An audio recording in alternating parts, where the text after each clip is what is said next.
Hey everybody, welcome to another episode of Purple Insider. Matthew Coller here, and returning to the show, Aaron Schatz of DVOA fame, which has been coming up a lot lately on the show. FTNFantasy is where you could find DVOA these days. Of course, everyone knows you from the Football Outsiders days as well. Aaron, welcome to the show. I've probably cited DVOA this year as much as any, maybe 2022, but in an opposite way, to try to convince Vikings fans not to jump off the ship when they only beat the Jaguars 12-7. So how are you? Good. Yeah, I mean, we've been high on the Vikings all year. Our numbers have been very high on the Vikings, and the big reason is the defense. We have the defense, I think, higher than what like EPA has, because I've had the Vikings defense number one pretty much all year. And early on, they were like historically good. Now they're just like run of the mill best defense in the league. But the top defenses always regress when you get into the second half of the season. I think I looked at one point, and the top 40 defenses through whatever week all got worse in the second half of the season. Like, it's just defense is just less consistent than offense. Right. Kind of always and forever, which I think is one of the reasons that people are more skeptical about this is when it's funny because when you used to win with defense, like in the early 2000s, we'd be like, all right, Bears, Ravens, win with defense, Pittsburgh. But now if you win with defense, nobody likes that. They want the quarterback, the offense. How valuable is it to win with a great defense? I mean, listen, you can win with either offense or defense. The thing is just that the defense is less predictable. I think there's a psychological element of quarterback is so acknowledged as the most important position now that if you don't have a star quarterback, you worry about your team even if everything else is good. So there's an element of that. There's an element of defense. People may be understanding that defense is less predictive than offense, and therefore the likelihood that the defense will stay this good is not as strong as the likelihood that the offense will stay this average. And then I think the other psychological component is the best team in the league is in your division. Right? So there is that sense of, well, we're probably going to get a wild card. We're going to have to go on the road and win 3 games. But this is a pretty good team. And with Detroit, the defense did not hold up. Now, they were missing, I think, their most important player to the defense in that game, which is Blake Cashman, who is their defensive play caller and has been really the head of the snake this year. But still, when you are resting on defense a lot early in the season and then you lose to Detroit, you give up a bunch of yards, I could see why the fans would say, well, that's what's going to happen in the playoffs. And on the other side of the ball with Sam Darnold, there's been a little bit of that too, where he starts the season looking like Randall Cunningham from 1998, and then he hits the skids a little bit, especially last week with the 3 interceptions, all coming at the worst part of the field, that you just have these flashes of, oh, they're playing Arizona on the road in the first week of the playoffs, and he throws 3 picks, and then you go home. And I don't think that's irrational, but I also think the bigger sample of Sam Darnold has been a very good quarterback this year. I did look it up. Sam Darnold has a positive pass DVOA in 6 out of 9 games this year, including Detroit because of the opponent adjustments, because Detroit's defense is very good.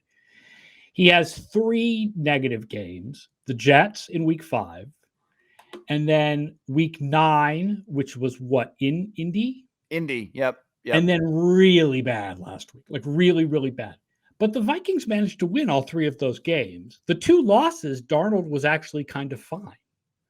So, people ask me, do I trust Sam Darnold? I guess I trust Kevin O'Connell, and I trust Justin Jefferson, and I trust Jordan Addison and Hawkinson more than I trust Darnold. I trust that those receivers and that coach can lift him up into averageness. I don't trust the offensive line as much now without Darisaw, but O'Neal is still there, and so I feel like the parts around him are good enough to lift him to where he'll have bad games. His average performance is average, If the defense can continue to be this good, that might be the recipe for a playoff upset. It's not the recipe for a Super Bowl run.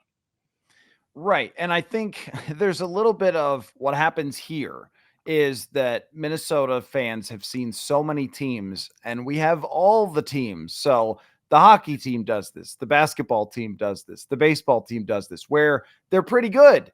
And then, they're not quite good enough. And I think last week was, in some ways, for fans, one of those we're probably not good enough to really compete for the Super Bowl type of moments.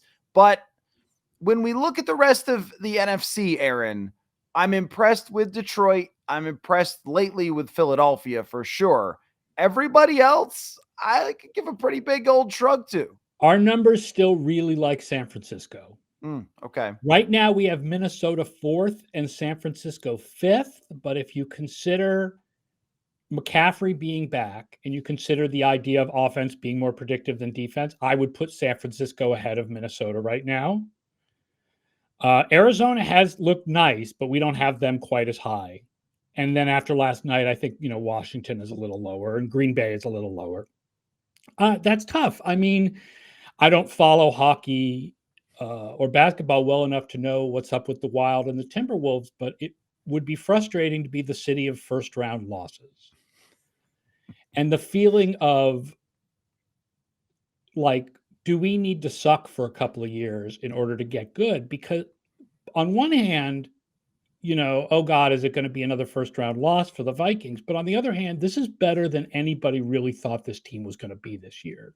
You guys are having more fun than anybody thought Vikings fans were going to have. And I don't think anybody thought the Vikings were going to bottom out and be in the running for a top draft pick. So, I mean, being like 10-7 is bad, and losing in the first round may feel bad, but being 7-10 and not even getting to the playoffs, but also not getting a top draft pick is worse.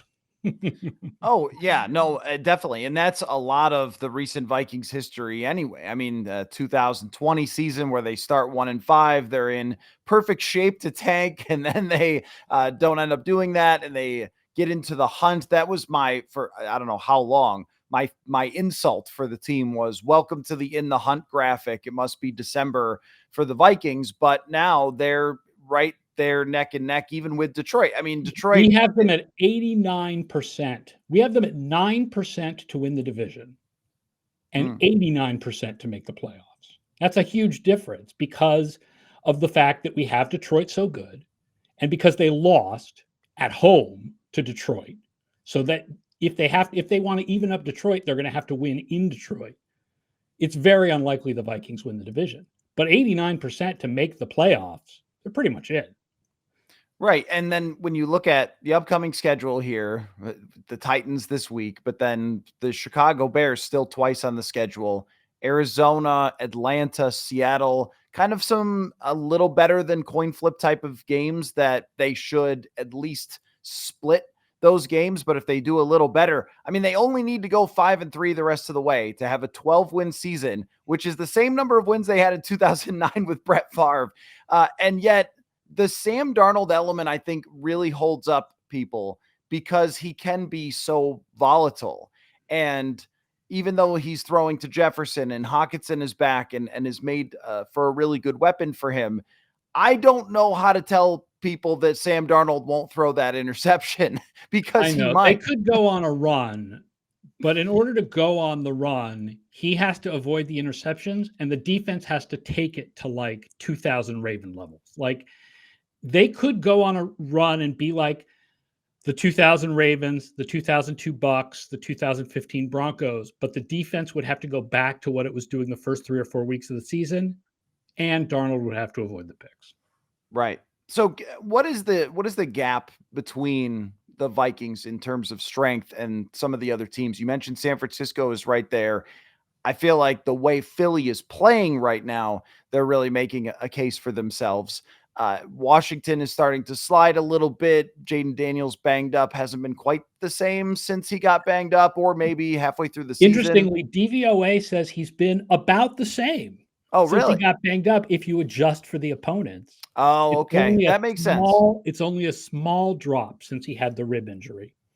That makes sense, though, that, maybe the beginning of the season is fueled a little bit by schedule. So much of our conversations are in the NFL, trying to figure out, But how yeah, much Washington opponent. doesn't seem as good as Philadelphia. Certainly after last night, Mhm. Philadelphia will rise in our ratings and Washington will fall. That was a really dominant. If you consider that they missed the 2 field goals and that the last touchdown at the end was, 30 seconds left, they're not going to get the onside. Philadelphia really dominated that game. Right. What do you think about Arizona? I'm fascinated by them because they looked like sort of just a mid type of team, and they have really kind of put the gas pedal down recently. They are a mid type of team in every way except the passing game. They're like 14th in everything except passing the ball. Passing the ball, they're like a top 5 team right now. Murray is awesome. Murray is playing like we were like, are we ever getting back the Kyler Murray from the first half of 2021? And the answer is yes, we are getting back the Kyler. Look, he's back. Kyler Murray from the first half of 2021 has returned. Everything else they do, they're not bad at anything this year. They're like 14th. They're like 14th in special teams and 14th in run defense and 14th in pass defense. They're like 14th in everything except for passing. Yeah, I think when the schedule comes out, you write down the little W's and L's. You definitely just wrote down a W next to Arizona for the Yeah, Vikings, but now it's they're going to not. play. It's going to be more interesting. That also could be a first round matchup. Atlanta is also in the mix here, and They the play Vikings Arizona play at home them. at least. At least that's Yes, a home game. yes, and the same with Atlanta and the Flying Kirk Cousins.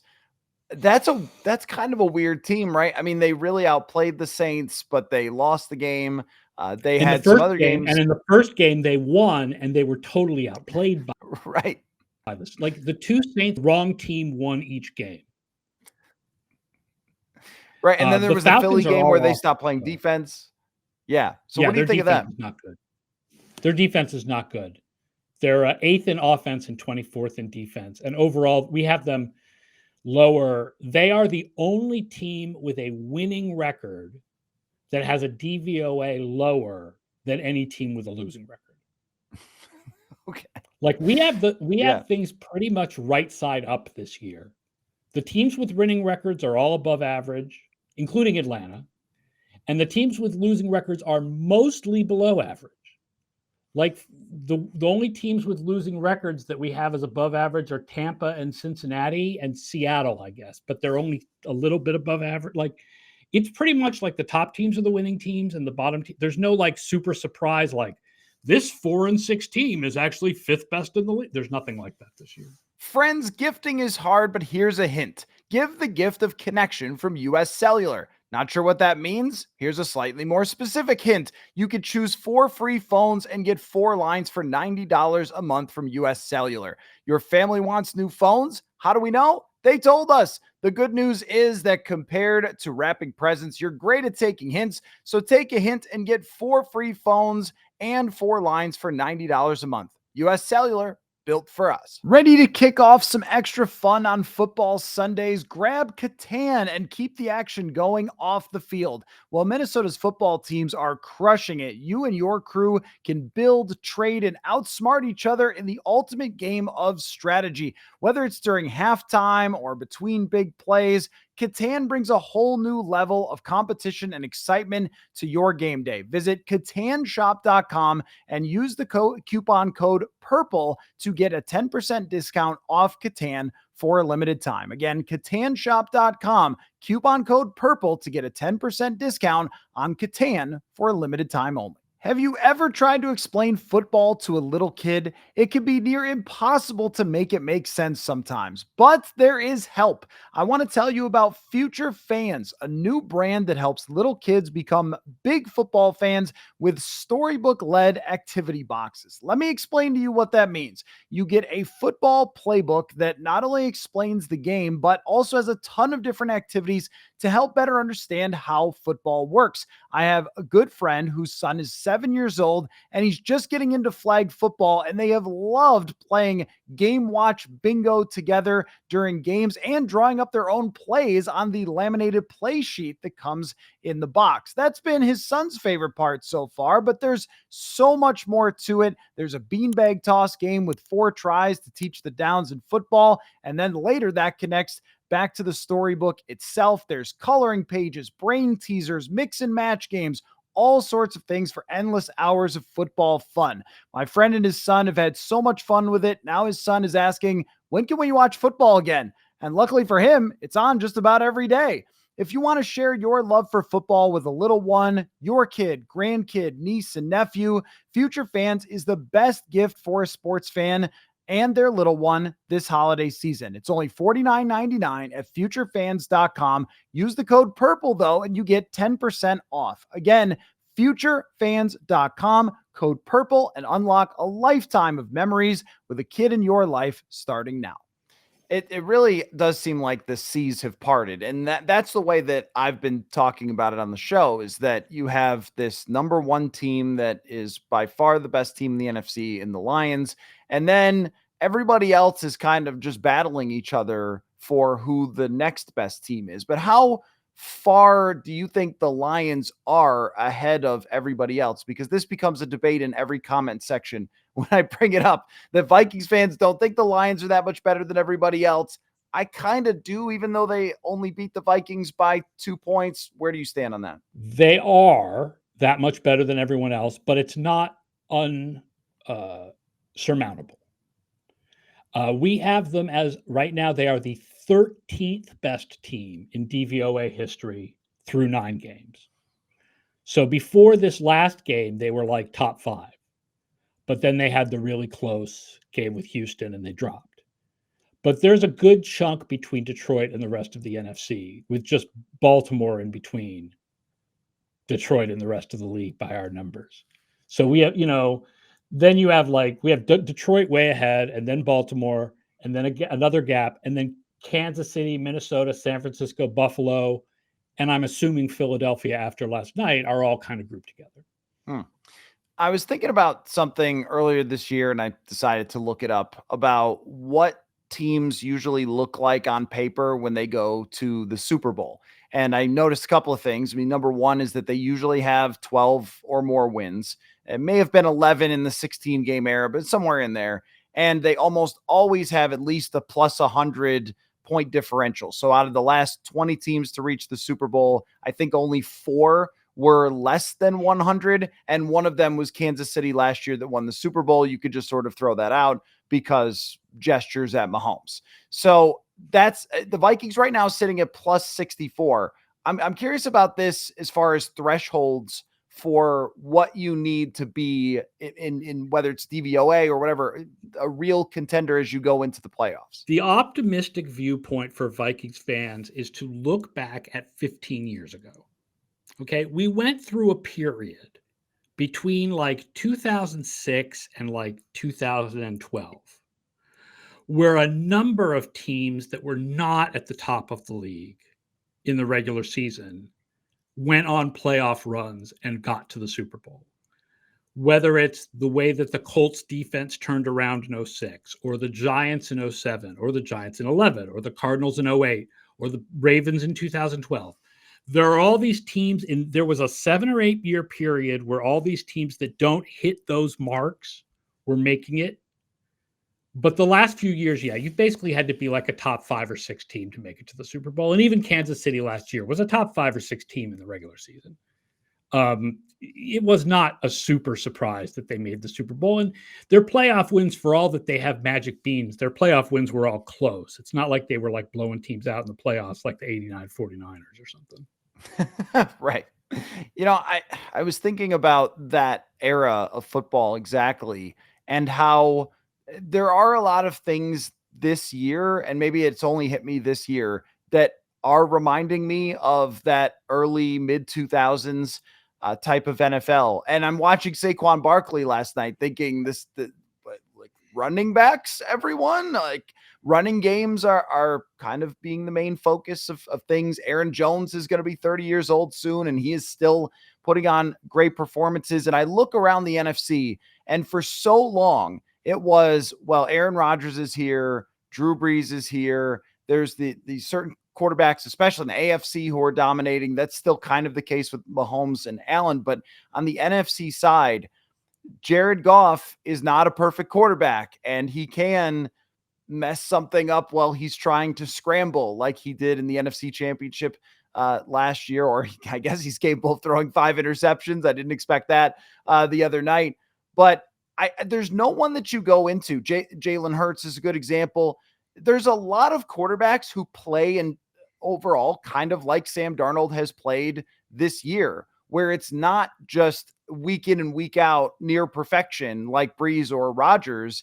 It's one week Jalen Hurts is great, and another week his fans want to throw him in the lake. And then it's kind of been that way with all of these quarterbacks. I mean, the best quarterback in the NFC may be an injured guy on a bad team, which is Dak Prescott. Oh, yeah, right. If you really lined up every quarterback in the NFC right now and they were all perfectly healthy and they all had, the same receivers or whatever, Dak Prescott might be the best of all of them. So that kind of shows the superstar quarterbacks of the current NFL are all in the AFC, right? Like Mahomes, Josh Allen, Lamar Jackson. For the Justin Herbert people, Justin Herbert, Joe Burrow, et cetera, et cetera. So that being said, the AFC also has the terrible teams. Like, I realize the Giants lost to Carolina, and I realize Dallas looks really bad now with Cooper Rush. But for the most part, the only really, really horrible team in the NFC this year is Carolina. Whereas the AFC has like New England and Cleveland and Tennessee and Las Vegas and Miami before Tua came back and whatever. So I still think it's a quarterback-driven league. And I would build my team quarterback first, scheme, offensive line, receivers, before I would worry about my running back, as nice as it is interesting that older running backs are having these really good seasons. That's what I think is interesting about Saquon and Derrick Henry and Jones. And they're going to need Jones with the 2 games against the Bears, because the Bears are like a ridiculous run funnel. Like, they're like 4th on pass defense and 30th on run defense. Like, you really want to run against the Bears. So Jones is going to be very key.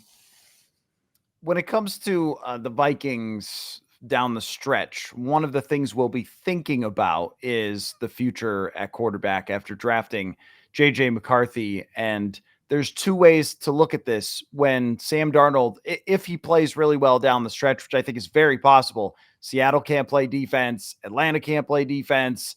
You've got some opportunities to put up some big numbers there and get into the playoffs and potentially even be favored on the road if it goes all right for him. What would be the bar for you for they should franchise tag Sam Darnold and play him next year, or give him a contract extension? Because we're going to be having that discussion. Clearly, there is no bar. There's no bar. It's just go to McCarthy, you mean? There's no way that Darnold can play well enough in the next 8 games that you would throw away the rest of his career and go, this guy is so good that we should give him a bunch of money and forget that we used a top 10 pick on a quarterback. Like, we don't know what McCarthy's going to be, but you spent all that capital on him. And the idea that Darnold is going to be worth a bunch of money and throwing away the capital that you spent on McCarthy, I'm not saying this just because I'm in 2 dynasty leagues and I own JJ McCarthy in both of them.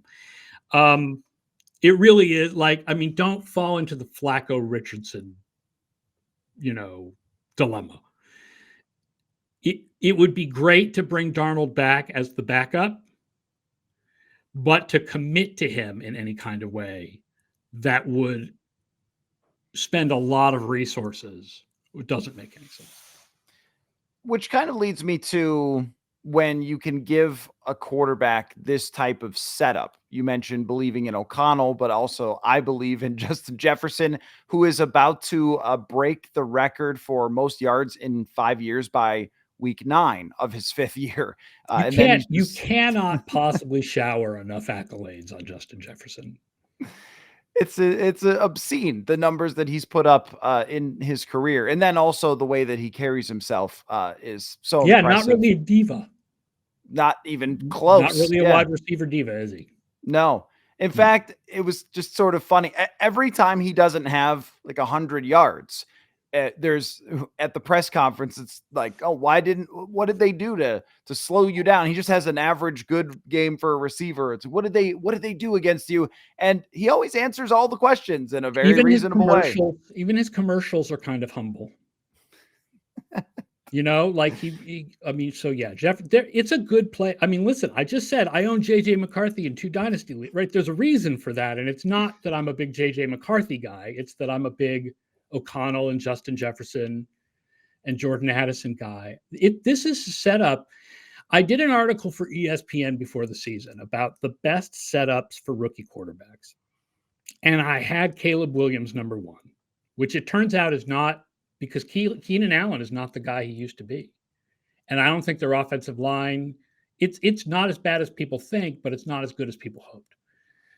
But I also had McCarthy on that list. Because if you put a rookie quarterback with Jefferson and Hawkinson and Addison, and you give him O'Neal and Darisaw as his tackles, that is a great setup before you even get to the question of how good O'Connell is scheming. What how do you quantify circumstances versus the quarterback? I think this is probably the quintessential football question, right? I did it based on DYAR stats from the previous year, adjusted for if guys miss time, and then adjusted for rookies, giving rookies, like a Dunze projection. And then I manually moved teams up and down based on the offensive lineman. Mm-hmm. Yeah, I think when it comes to rookie quarterbacks, young, unproven quarterbacks, if we've seen any sample of them, this is what's hard, is I've seen a sample of JJ McCarthy play in training camp. And I think having seen that, this guy could play just as good as Sam Darnold or better next year. But I've only seen a training camp, and they've only seen a training camp, and you don't know that, but you do know what Darnold brings. And if they make the NFC Championship, that will be hard to say, nah, I think we're just going to go on to McCarthy. If you lose in the first round, it's probably easy. But if you go to the NFC Championship, then you're going to have a lot of players who go, wait a minute, whoa. We went to the NFC Championship, and you're going to move on from our quarterback? If they're going to devote resources to Darnold, at least they should franchise tag him and not give him some kind of long-term contract. Because he's going to be Darnold. Like, even if he goes on a little run in the playoffs, the fact is that the ceiling for him is averageness. Right? And we don't know yet what the ceiling is for McCarthy. And I think that O'Connell can make Darnold average, but that's the ceiling. Oh, yeah, I think so too. I think it's always going to be a roller coaster. And that was what I wrote after last week is I don't think it's possible for someone like Sam Darnold to play consistently on a week in and week out basis. There's a lot of skill there where he could be great, but there's also a lot of flaws there where it's just, this is what you have to hope that you land on the right side of variance when you get to the playoffs, or if you land in the right matchups. And I was thinking about how Philadelphia made the Super Bowl after having to play the Giants and then Brock Purdy tearing his arm. And sometimes stuff just happens, which they might be in position. And sometimes guys just go on a run like Nick Foles. Sometimes guys who aren't that good just have a 2 or 3 week stretch like Nick Foles, and it works for them, and it helps when you scheme a guy up well, and they scheme Nick Foles up well, and I think O'Connell schemes Darnold up. I mean, it's not out of the range of possibilities that the Vikings go on a run. I very much think they should not devote long-term resources to Sam Darnold. Yeah, I totally agree with you, and I think that we haven't seen enough this year right now to say that there would be really any consideration to keeping Sam Darnold. It's been good, but it hasn't been to the level that it would have to be to say, all right, we're going to throw out JJ McCarthy and everything we know about him. Just in terms of the rest of the season, how many wins do you think the Vikings should/will end up with? Oh, I don't have the thing in front of me with the projections, but I mean, it's, they look like 11, Mm-hmm. 11-6 or maybe 12-5, probably more like 11-6. That's what I have them at too. I think that when you're facing, you have 4 home games in December, which sets them up pretty well to get a couple of wins there. And there's also going to be a stinker somewhere in this. As you mentioned, they've gotten away with their stinkers from Sam Darnold. They'll probably, if they get one of those against Seattle or Arizona or something, they probably won't come away with it. Just You overall, also might end up, by the way, with a Week 18 game where neither team, like where Detroit has clinched the 1 and Minnesota has clinched the 5 or something like that. Or even a Detroit hasn't clinched the 1, but Minnesota has clinched the 5. So you don't know what's going to happen there. right. And you don't really want to play. You'd like to be in a position where you're not playing Detroit with having to give it your all, because then you have to play the next week after the Detroit thing, which I think is real. That you play them and they're such a physical team, and it could be that, what do they call it? The Honolulu flu or whatever, Yeah, for the Dan playing them. Campbell effect. Right. Exactly. Okay. So, on the AFC side, what do you make of Kansas City and all their 1-score wins? Because I don't know what I'm supposed to think. Like, Tom Brady won way more 1-score games than he lost. Mahomes wins way more than he loses. There has to be something to those guys winning those games. That can't be Yeah, but not at completely a random. 7-0 level. Right. Right. Not at a 7-0 level. So, like, let's imagine that they had gone 5-2 in 1-score games, which I think is a much more, like, if luck evened out, but yes, Mahomes and Reed are special. Okay, they'd be 7-2, which is close to the best record in the AFC, and we'd all be like, Kansas City is one of the best teams in the AFC. They won the Super Bowl last year. They're definitely a Super Bowl contender without having the baggage of 9-0. Mm-hmm. Right? Yeah, Like, that's a good what point. they're really like a 7-2 team. And then they wouldn't have this 9-0. We would know what they were, which is, they're absolutely in the mix with Baltimore and Buffalo. Like, that's the mix right there, those 3 teams. Those are the 3 best teams in the AFC. I think any of them can make the Super Bowl. Those are the 3 best teams. Now, the difference is, because Kansas City is 9-0, it is very likely that Buffalo and Baltimore will have to face each other, and then the winner will have to face Kansas City, whereas Kansas City will only have to face like the 4 or 5, like Houston or whatever. And that makes life easier for Kansas City.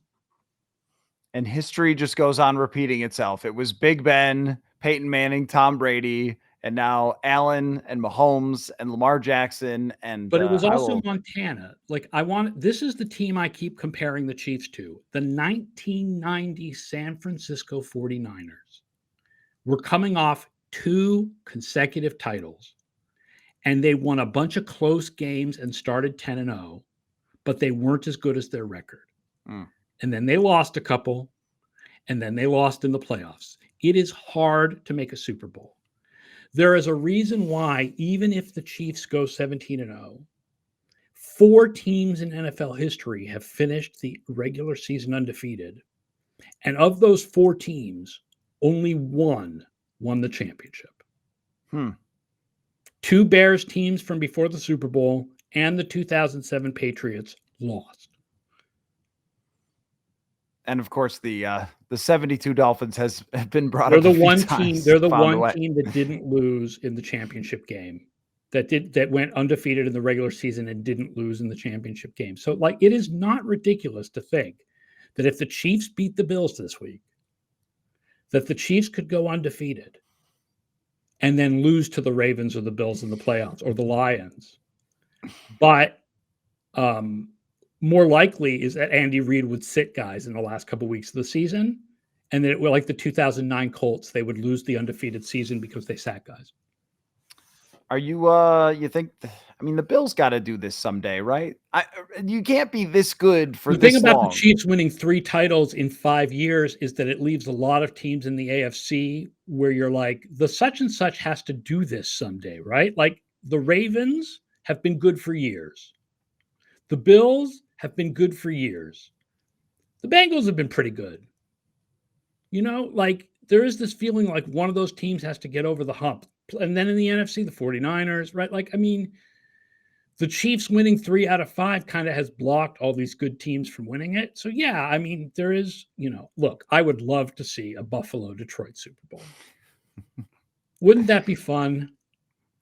Those two fan bases, and one of them would actually win.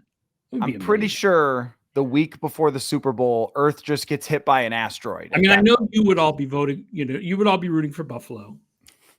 Oh, well, I mean, that's the sister team of the Minnesota Vikings for sure. And you'd be rooting against Detroit, but it would be fun to have those two fan bases in the Super Bowl. No, I agree. You're right. Vikings fans would be very annoyed because the Vikings have been a good team for so long, and Detroit was just horrible. Detroit maybe taking the Tampa Bay path to the Super Bowl, I think would be very frustrating here. But yeah, I mean, whoever gets to win that one has absolutely earned it. Just the last thing for you, Aaron. What has been your like sort of pet topic in the NFL this year? Like when you're talking on your podcasts and you're writing, what do you keep coming back to as something that's fascinated you about the NFL this year? Just how historically good the Ravens offense is. That I think because their pass defense has been pretty bad, people don't realize how historically good this offense is. Like we have them as the 4th best offense through 10 games in the last 45 years. Wow. Like they are up there with the 2007 Patriots and the 2018 Chiefs and the 82 Chargers and 84 Dolphins. And like they are a fantastic, ridiculously good, well-rounded offense. Lamar Jackson is crazy, insanely good so far this year. And their pass defense is 25th. Their run defense is like 4th, by the way, but their pass defense is like 25th. And then their pass defense looks worse because their offense scores so often that their defense faces a lot of drives. So the total stats against their pass defense are even worse than the rate stats because their defense is on the field all the time because the offense scores so quickly that the defense has to go back on the field. It is wild. But that last year they were so good defensively. Was that it's that defense inconsistency thing. Like, I don't know how much it's McDonald to Orr, and I don't know how much I don't think it's Patrick Queen, I will say they've dropped a lot of interceptions. They're going to have better luck on interceptions the rest of the way. So their pass defense will probably look better. Like, I feel really good about the Ravens. Going forward, the problem is that they're going to have to beat Buffalo probably and then go to Kansas City. And that's just that is a tough 2 games right there to win both of those. Yeah, for me, it's been the running back thing because I grew up loving running backs just like everybody did in the 90s and 2000s, right? It's like, hey, they're back. Like the star veteran running back is back. And the other thing is I think I'm fascinated by Chicago and Caleb Williams. And whose fault is it anyway? How much is it that Caleb Williams might not be everything people thought he was going to be? You and I talked before the season about projecting Caleb Williams. You refused to do it because we had no idea what he was going to be. And it just hasn't been very good. And he holds on to the ball so long. And part of it is guys aren't open. So let's see what happens with this new offensive coordinator. But it's not like the new offensive coordinator has a great track record. He was like Bryce Young's offensive coordinator or something. So I don't know if that gets better. But being a Patriots fan, I watched a whole game of Caleb Williams because I watched him play the Patriots. And my God, does he hold on to the ball too long. That's what I'm saying. It looks like Justin Fields. He would do the same thing, except for he doesn't have the running ability of Justin Fields. But he's more accurate as a He's a better thrower. It's way too early to call it. hate to use this guy as an example, but Deshaun Watson held onto the ball too early in his career and then figured it out early on. Yeah, I mean, Jared Goff was horrible as a rookie. Matthew Stafford was bad as a rookie. Eli Manning was bad as a rookie. Donovan McNabb was bad as a rookie. John Elway was bad as we don't make judgments after 1 year. Right. But I am curious because it has usually, I would like to see the stats on if you get someone fired in your first year, then what your chances of success are. Can't be that great. FTN Fantasy is where DVOA hides these days. So I go find that each week to see what happened with the Vikings. Make sure you check that out along with your work over there as well. And I'm sure we'll do it again very soon. Aaron Schatz, thanks a lot, man. Thanks for your time. Hey, thanks for having me on.